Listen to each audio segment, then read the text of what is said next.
Welcome to the Jewish Exponent podcast. I am your host, Jared Safran. I am here with Rabbi Alissa Wise. Rabbi, thanks for joining us today.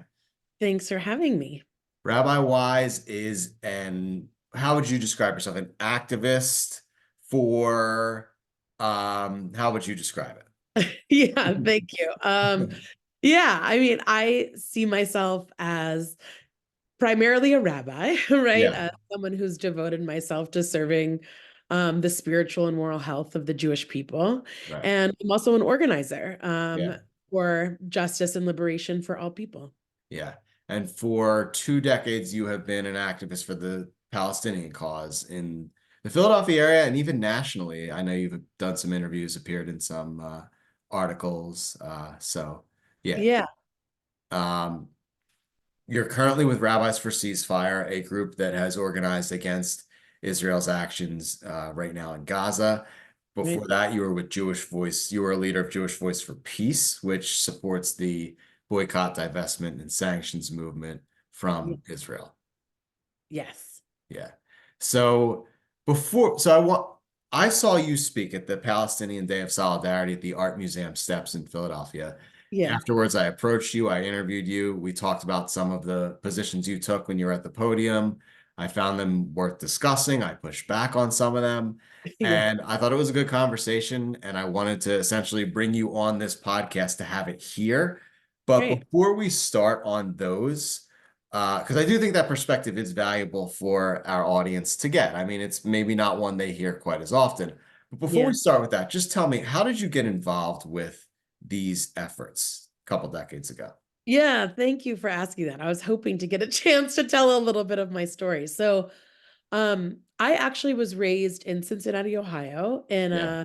a modern Orthodox community. I grew up going to Jewish day school, Jewish summer camp, went to Israel many times growing up with my family on missions, and was a very committed Zionist. I actually learned my organizing skills from being a youth leader in the Jewish Federation and in my youth groups growing up. And so I went to college, um, and decided that, at that time I had been kind of rebelling from a more traditional approach to Jewish life, where as a woman and or as a girl, I was not given the same opportunities that my brother was. But I was very identified as a Jewish woman. And so I uh, kind of decided that I would spend my junior year at the Hebrew University in Jerusalem, which is a thing that a lot of American Jewish college students like me do. And so I went to, this was in 1999, so dating myself and my age. I went to the Hebrew University in Jerusalem for a year of my junior year. And it was a very formative year because one of my first days on campus, there was a protest and there was a flag that I had never seen, and people were talking about an occupation and using the word Palestinian. And I remember going up to the table of the activists and saying, "What do you mean occupation? What do you mean Palestinian? A land without a people for a people without a land." That's what I had been taught, right? And so those were Palestinian Israeli college students. And I kind of began that year kind of unlearning and relearning a lot of the history that I had been taught up until that point in my Jewish day school environment. So that year I went on a journey, right? And I went into the West Bank for the first time that year with a group, Rabbis for Human Rights. I went in initially to teach English as a second language to Bedouin children with them, but the experience of going into the West Bank with them kind of illuminated for me that it's like was this whole other side. Like I had been to Israel multiple times with. I went to Camp Ramah. So I went with Ramah when I was a teenager. I went on multiple family missions with the Jewish Federation growing up, but I had never seen Palestinians in the way that I did then. And at the same time, I had a scholarship that year with the United Jewish Communities and the Joint Distribution Committee, which brought me and some college students to the Ukraine that year during Pesach. And we traveled around the Ukraine with it was me and a couple American college students and a couple Ukrainian college students. And actually, they were just told they were Jewish when they went to college, right? Still from the cloud of the Soviet Union, like their families were afraid to tell them they were Jewish. So it was this really intense trip where our job was to like go around the southern Ukraine and lead Passover Seders for Jewish communities there. But at the same time, me and my fellow American college students were kind of teaching these our Ukrainian peers about being Jewish. And on that trip, it was like this other layer because we went to one of the shtetls that my family was from in southern Ukraine. And um, I remember speaking to like it was rare to meet young Jews, right, in that part. But we met one, and I remember saying to them, like, why don't you move to Israel? Like, why stay here where there's hardly any Jews? You could go move to Israel. And I remember he said to me, well, who's going to take care of the cemeteries if I leave? And it was it was like one of the things I remember the most from that time because it really stuck with me. And then in the Trump years, when Jewish cemeteries were being desecrated, I thought again of it, right? And so he had this obligation to take care of Jewish cemeteries of this place where my family was from. And it kind of like added this layer of like, oh, yeah, like, why are we turning all of our attention to Israel where there's actually my lineage comes through this place, but we're turning our backs on it and we're not fomenting a way for Jews to be Jewish in other parts of the world, but only in this one place. What And did then you I, see in the West Bank that really spoke to you and that got you behind that cause specifically? well, I think there's one other piece to the story though, is that Okay, when I go for it. came back to the US after my year at Hebrew University, the last piece of the scholarship was to do programming on campus. Mhm. And right when I came back, the second Intifada broke out. And I decided to organize a peace vigil, and like a imam and a rabbi and a priest. And I was challenged that my scholarship would be taken away. Mhm. Um, because I was like supporting the enemy by supporting a peace vigil.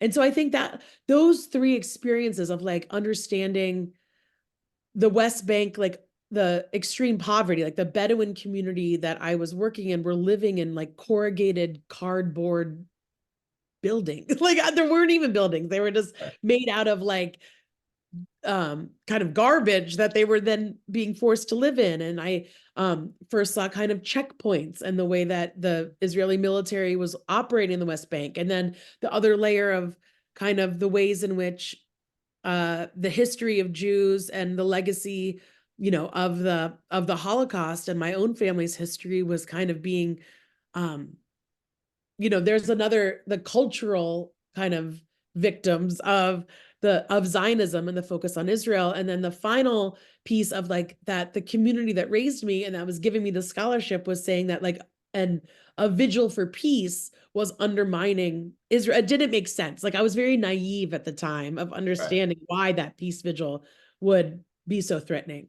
And so I think later when I started rabbinical school, I spent my summers doing human rights observation work in the West Bank inside Palestinian communities. And in that time, I was living in a Palestinian village with other women from around the world. Mhm. And we would observe settler activity in the West Bank and monitor Israeli soldier movement at checkpoints and in other places to kind of keep Palestinians safe and monitor it. And what I saw was in the West Bank during those years, and this was kind of 2005, 2006, 2007, I was observing the ways in which Palestinians were being treated basically as prisoners in their own homes, right? The ways that at that time is when the wall was kind of being built and snaking through Palestinian villages, and the way that, people were treated, the humiliation at the checkpoints, right? Where you have young Israeli soldiers kind of uh, harassing and humiliating elder Palestinians at these checkpoints, the ways in which people aren't able to access each other and their neighbors, the ways in which the Israeli army kind of lets the Israeli settlers that were like in the area that I was in the Sulfate region of the West Bank. There was a lot of kind of outpost settlements, of these the more like religious ideological settlements. Right. And a lot of harassment, like people were um, letting loose pigs and, to eat people's crops. They were shooting at Palestinian shepherds that were grazing their cattle, but on land that then the Israelis had confiscated, like a road, which then became a road that only Jews could be on. And Mhm. if they tried to cross that road, they would be shot at. Like, just absurd. It was unbelievable to me that this is what my people were doing, right? I was raised to believe that the state of Israel was a project that was about justice and about keeping Jews safe and about ensuring that nothing that happened, like what happened to the Jews in World War II, would happen to anybody else. And yet there I was seeing firsthand the ways in which um, Jews were treating Palestinians um as, or maybe worse or differently, but still terribly, to as Jews had once been treated in ghettos, um under threat in Europe. And so it was just kind of shocking to me, and I understood that as I took on this obligation to be a rabbi, what I was doing was ensuring in stewarding the spiritual and moral health of the Jewish people. And it was clear to me that um, supporting a militarized nation state like Israel is not the fruition of kind of what I had understood and what had been taught to me as what is our obligations as Jewish people.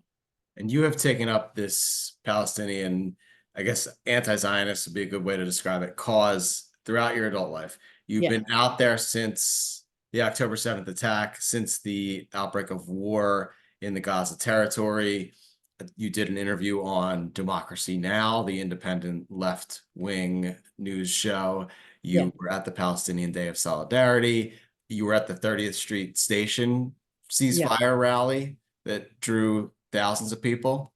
So you've really been out there on this again, and you made the speech at the Palestinian Day of Solidarity, and I thought it was a really illuminating representation of the perspective of a Jewish person who might join Jewish Voice for Peace or yeah, Rabbis for Ceasefire or just a ceasefire action in general. And there are a lot of Jews who do that. So I yeah, do think that's valuable for any Jew to understand that perspective.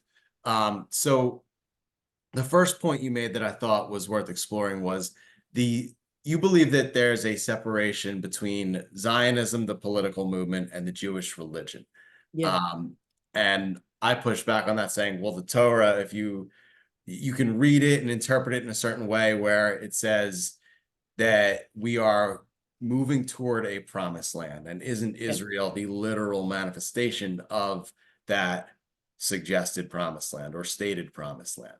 So yeah. yeah, just explain your thinking on that. Yeah. So here's how I see it, is that Judaism is a centuries old religious cultural tradition, right? And which began with the ancient stories in the Torah, right? And I am a liberal Jew, right? Meaning I don't believe that the Torah was um, written by God. I believe it was written by people, right? And so it's a story of our people that has been passed down for generations. It's a story of the beginnings of our people, where people were making meaning of life and divinity and understanding the world. And they told stories about that world, and they chronicled their practices, right, in the Torah. And and so we have those stories as the foundation. But what I understand about the way that we live and practice Judaism today is that the Judaism we practice today began um, after the destruction of the Second Temple, when the dispersion happened, right? The Judaism we practice today is rooted in rabbinic tradition, right? And the rabbinic tradition um, really began and blossomed in that time. So the Babylonian Talmud, right, when there's the expulsion, some people stayed in Jerusalem, and we have the Talmud Yerushalmi, but that is actually secondary to the Talmud Bavli, which is the Babylonian Talmud, which is the compilation of the Mishnah, the Jewish law code, and the Gemara, the commentaries on that law code. And that is actually the Judaism we practice. We don't practice a biblical Judaism in the United States at this time. Like none of the Jewish denominations in this time in the US practice a biblical Judaism. We practice a rabbinic Judaism. And that rabbinic Judaism was designed by and for the experience of exile. So it took those foundational texts and myths, right, which were in the Torah, which include the ones, right, we read in Parshat Lech Lecha, right? That's the fame, I think probably what you were referencing, right? Where God says to Avram, like, Lech Lecha me'artzecha, right? Like, go from your land to this land that I will show you, right?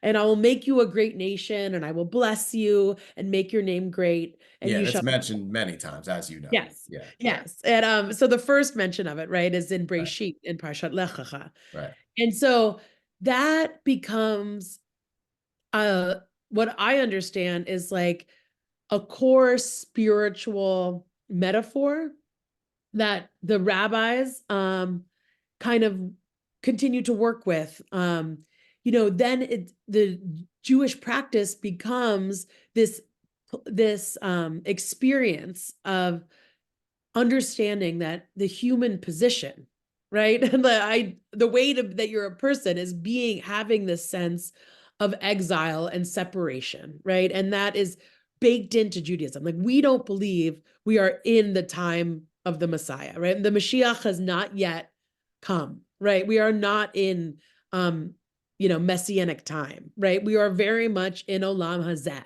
right? This world, right? And so the idea is that, when we think about Zionism, Zionism is a political movement which began in the late 19th century. It's not to say that there weren't throughout the centuries yearnings to return to the land. There weren't, it was not to say that there wasn't ideas about, and that there was, I mean, there was Jewish settlement and Jewish people living in historic Palestine and current Israel since that time, right? Since the exile, right? There have been Jews there consistently through that time.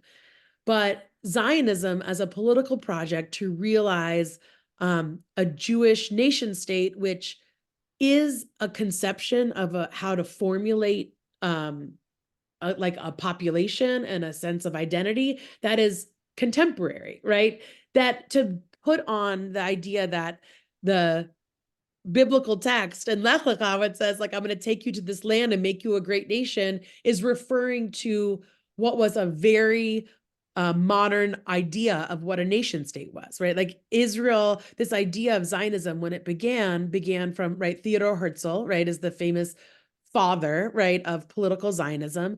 And he himself was a secular Jew who kind of internalized, in my view, the anti-Semitic ideas that were prevalent in that time in Europe and said, there is a Jewish problem in Europe and it needs to be solved. And the way to solve it is to give Jews their own state, right? Because he was looking around and seeing like, that was the fad at the time, right? Like everybody could have their own state. Mm-hmm. And when it initially came up, the initial idea was actually Uganda, right? It wasn't actually in historic Palestine to establish that Jewish state. There was also an idea of the Soviet Union had of Azerbaijan as, there were other places that this idea of like the way that you solve the problem of the xenophobia and the anti-Semitism of that time in Europe was just like cordon everybody off and everybody could have their own territory where you could have your own culture flourishing. Mm-hmm.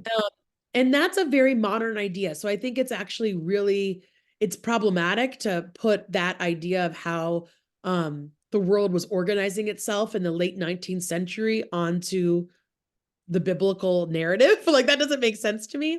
Mm-hmm. But I think that more importantly is that at that time, in tandem with Herzl, were Christian Zionists who actually had such a significant role in the founding of the Jewish state. So Christian Zionists had been long forwarding this idea that in order for the second coming to happen, Jews needed to settle in historic Palestine, and that would hasten the second coming of Christ. And at that point, Jews either convert to Christianity or burn, right? And that is there's nothing more anti-Semitic than that.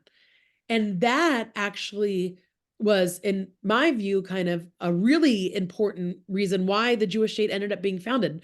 Balfour, right, of the famous Balfour, Lord Balfour of the British Parliament, was himself a Christian Zionist and was part of these movements that were seeking to kind of instrumentalize Jews and resettle them in order, as part of their like eschatological theological understandings of what would happen to Jews in the end times.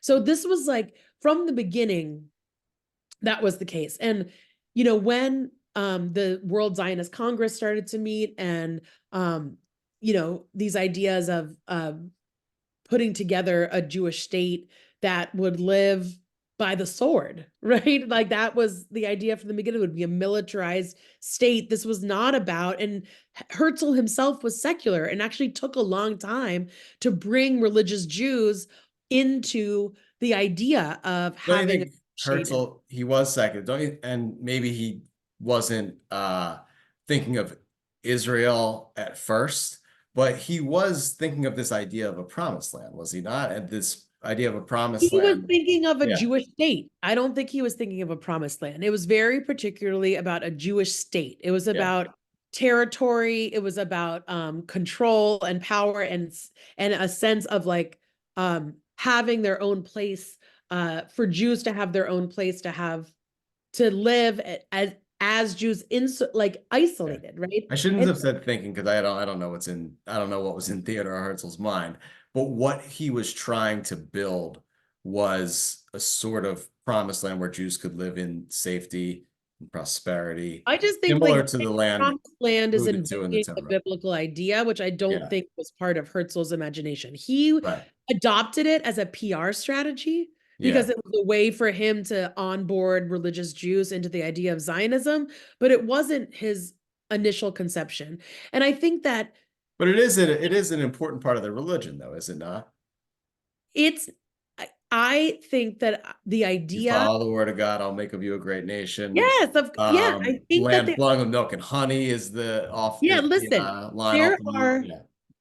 all the most um strict ultra Orthodox Jews today Yeah. are themselves anti-Zionist, right? And the reason for that is actually really important, right? So you have um the Neturei Karta, for right, is like that sect that it's like um that are kind of biblical literalists, right? And like I was saying, Judaism is a rabbinic tradition, right? So they look to the rabbinic tradition to guide their theology, right? And so when you look at what happened next, right, after, like, the rabbinic tradition is what we follow, right? So it doesn't make sense to then just skip over kind of like what the ideas were in rabbinic tradition that kind of informed how Jews throughout the millennia have kind of understood the relationship to Eretz Yisrael, right? The biblical understanding of Eretz Yisrael, right? My family moved from Lithuania to Palestine in 1809, right? So before Zionism, right? They moved in 1809. I don't know exactly, right? I don't know their motivations, but it was pre-Zionist. They weren't going to start a nation state. They were going to live in Eretz Yisrael, right? There were religious Jews who were going to live there. This idea that Jews, that the Jewish kind of imperative, or the Jewish yearning, right, to resettle in Eretz Yisrael, that is to me, what I understand is a kind of uh it's like a a shaviti, like something that you put in front of yourself, right? And you like look towards it, and it's a spiritual metaphor. It's not meant that human beings by force and um by the sword and by the bomb and by the gun control a state for Jewish people. That is in the way that it's happening today and in the way that the state of Israel has devised itself, that is not a fruition of the biblical promise. There's nothing that anybody can say to me Practically to though, make me feel that that is a don't you need fruition to of the do those biblical things promise. to fulfill the biblical promise? No, in rabbinic tradition, the idea is that nobody can bring about Jewish resettlement in Eretz Israel other than God, Mhm. right? That happens in messianic time.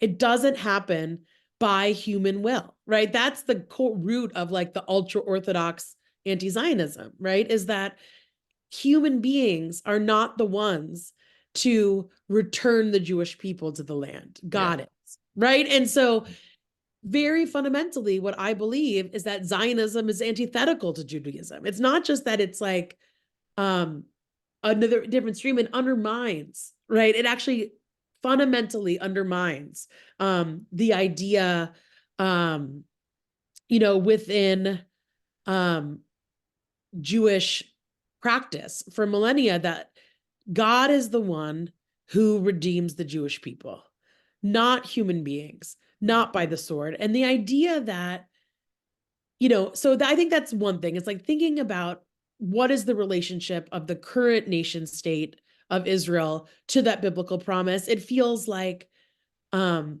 that one basically doesn't even have to do with the other, right? The idea of making us a great nation and um bringing us to a land flowing of milk and honey that's a promised land, like even if you are going to take if you want to understand that maybe there was divine will at play in the way that the current state of Israel is functioning, you can't look at what is happening and saying that this is a fruition of that biblical promise. What we see here is there's no way. And I think this, the attack since October 7th, I think one of the things that's so traumatic about it on the Jewish psyche around the world, but all the more so inside Israel, is that it betrays the idea that Jews are safe there. Jews are not safe there. Israel does not promote Jewish safety. It just doesn't. When you are oppressing another people, when you are for 75 years denying people basic human rights, basic human dignity, what do you think is going to happen, right? And this is one of the things that frustrates me so much right now when people are saying we need to go, destroy Hamas. First of all, that is a vengeful fantasy that doesn't exist. You might kill individual human beings.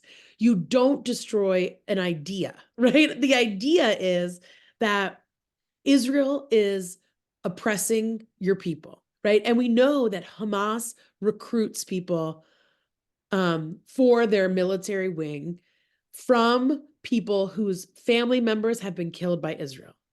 So think now, how many tens of thousands, hundreds of thousands of people are now more likely to join up in militarized violent efforts to overthrow the Israeli government. It's horrific.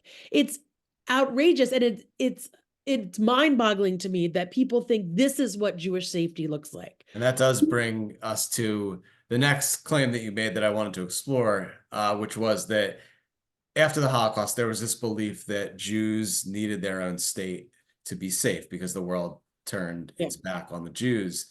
You disagree with that, and that's kind of what you're saying here. But yeah, why do you disagree? Yeah. Yeah. Yeah. I mean, I think that was an idea that was instilled in me growing up, right? Like my Jewish day school education was primarily Holocaust education in Israel, right? And they went hand in hand, right? The idea is that the Jews turn their back, like you said, or maybe that I said that you said, that the Yeah. Jews, the world turned the back on the Jews. And the only way that we can be safe is by having our own state, right? And that's actually a really scary idea to me, right? Is that the only way for people to be safe, and you can apply it to any people, like the only way for Black people to be safe is for Black people to have their own state.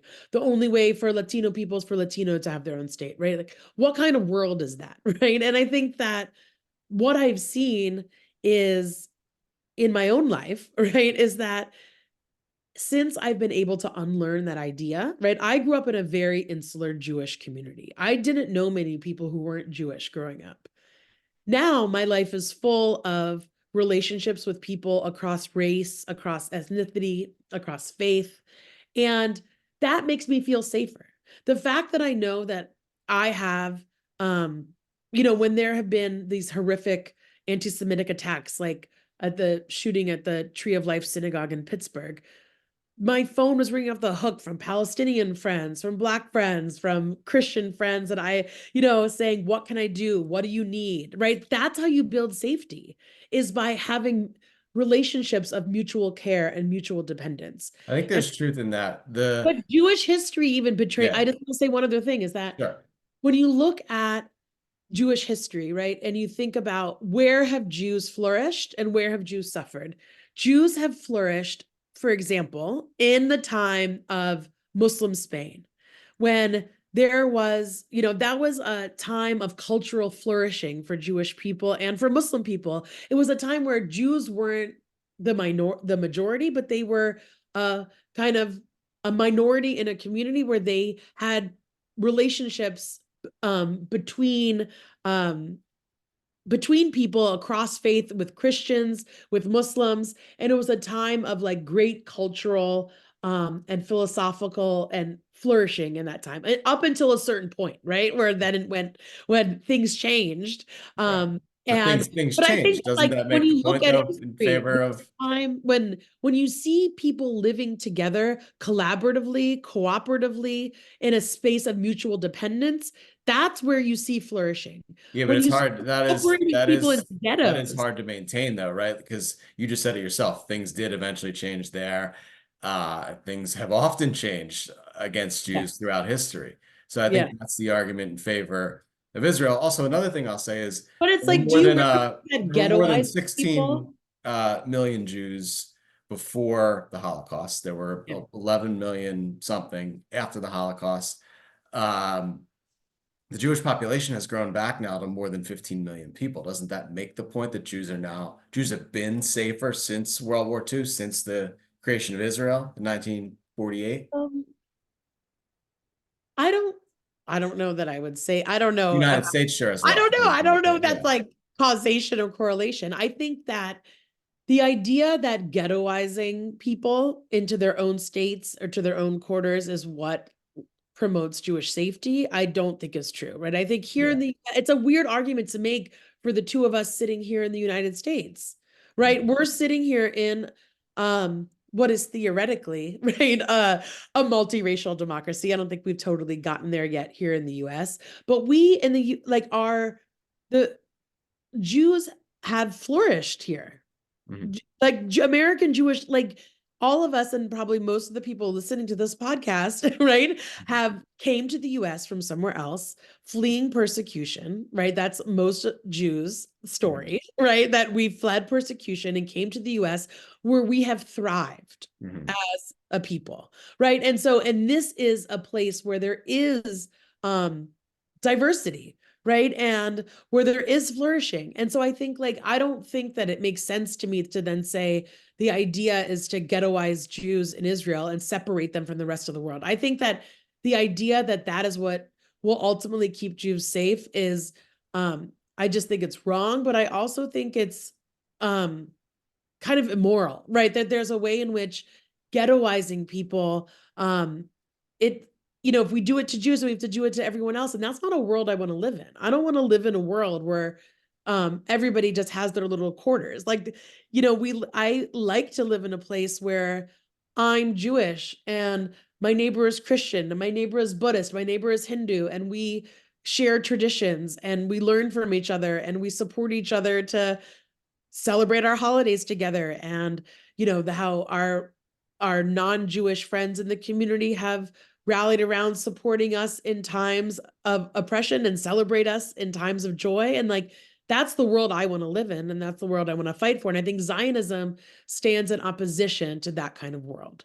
The idea that nobody is safe until everybody is, right? And that we don't want to cordon each other off, but instead find how to build communities, like have flourish throughout the world where people can together Yeah.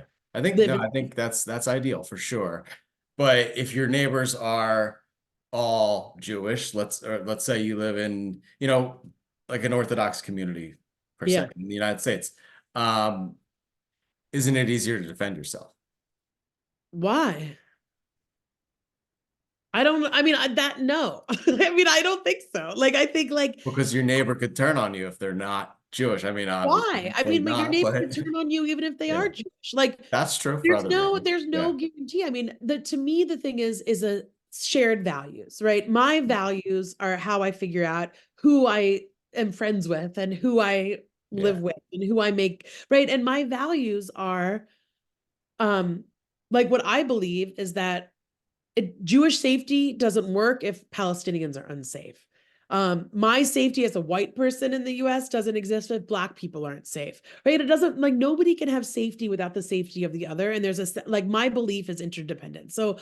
I build community with those that share that belief. And Mhm. Zionism is antithetical to that belief, right? And I want to build Jewish community with those that understand that safety comes through solidarity, not by separation, and I think this idea of separation, was an idea that was, when Herzl first thought of it, it was because out of desperation, right? Of a sense of kind of the precarity of Jews in Europe. And that was because of the racism and the anti-Semitism and the xenophobia, Mhm. and the scapegoating and the Christian and fundamentally Christian anti-Semitism that informed Nazism. And so I think that to there's a lot of um work that I've done over the years, specifically within Christian communities, to kind of reflect on their own theology and their own history and perpetuating anti-Semitism. And the answer shouldn't be that Jews sequester ourselves from the world to protect ourselves. The answer should be that there's a reckoning, right? As far as within Christianity and and the history of Christianity as being hostile to Judaism, to Islam, and to all those who aren't Christian, and ensuring that all people, right, like, can be safe, um, no matter what faith you are. Rabbi Alyssa Wise, thanks for joining us. Yeah. Thanks for having